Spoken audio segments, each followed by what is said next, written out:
2 hari lagi Anies Gus Imin daftar ke KPU. Saatnya para pendukung Anies fokus bagaimana mengantarkan Anies ke KPU, lalu menjemput kemenangan. Biarkan putusan Mahkamah Konstitusi, MK, kemarin yang mengubah syarat Capres-Cawapres. Biarkan aja. Gibran mau jadi Cawapres Prabowo atau kagak, itu urusan Gibran. Urusannya Pak Jokowi sebagai ayah Gibran, dengan Ibu Megawati sebagai ketumnya Gibran di PDIP. Bakal ramai, terserah mereka yang mau ramai. Para pendukung Anies sepertinya kagak peduli. Hanya prihatin aja, kok dikabulkan betulan gugatan itu. Semakin mengkhawatirkan nasib demokrasi ke depan.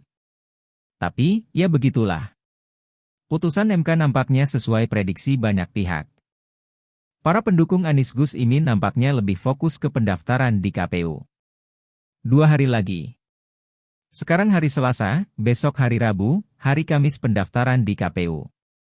Siapapun kompetitornya, Anies Gus Imin siap bersaing gagasan dan program. Bersaing juga di rekam jejak.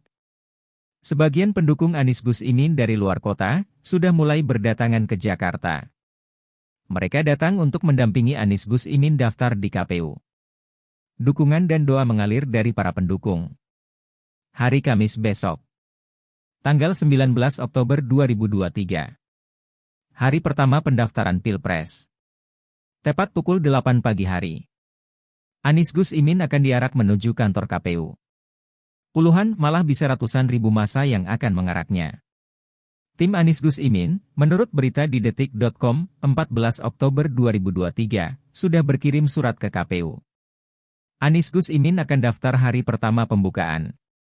Capres yang lain, kapan daftarnya, mereka harus tentukan dulu pasangannya, baru daftar. Mungkin injury time. Biasanya begitu. Melihat Anies Gus Imin, ini adalah pasangan yang sudah saling kenal satu sama lain. Sesama aktivis ketika kuliah bareng di UGM Jogja. Pernah sebelumnya, dalam acara talk show di TV, Gus Imin menyindir Anies, bagaimana kalau 2024 kita bareng Pak Gubernur, tanya Gus Imin. Hari ini, pertanyaan itu dibuktikan oleh Gus Imin. Mereka betul-betul berpasangan dan daftar bareng di KPU. 2 hari ke depan, mereka akan secara resmi berpasangan sebagai Capres dan Cawapres. Pasangan ini menyingkat dengan sebutan Amin.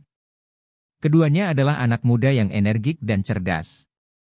Aktivis, dan jangan lu tanya lagi pengalaman dan kontribusinya untuk bangsa ini. Satu dengan yang lain saling melengkapi. Anies adalah aktivis HMI dan mantan Ketua Senat, BM, UGM. Gus Imin adalah mantan Ketua Umum PBPMI.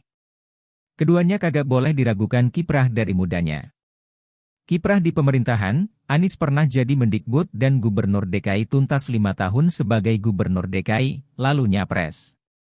Gus Imin pernah jadi anggota DPR, Menaker dan Ketum PKB hingga sekarang. Keduanya berpasangan jadi Capres-Cawapres. Anies mewakili masyarakat modern perkotaan, dan Gus Imin merepresentasikan santri tradisional yang umumnya berbasis di pedesaan. Lengkap sudah. Pasangan Anies Gus Imin diusung oleh Nasdem, PKB dan PKS. Koalisinya adalah Koalisi Perubahan. Teringat proses sejarah koalisi ini, jatuh dan bangunnya. Berbagai tekanan harus dilalui, bahkan membuat satu partai pengusung harus hengkang karena terlalu memaksakan ekspektasinya. Ya sudah. Badai telah berlalu. Semua dinamika telah dilewati. Saatnya para pendukung Anies fokus bagaimana mengantarkan Anies ke KPU, lalu menjemput kemenangan.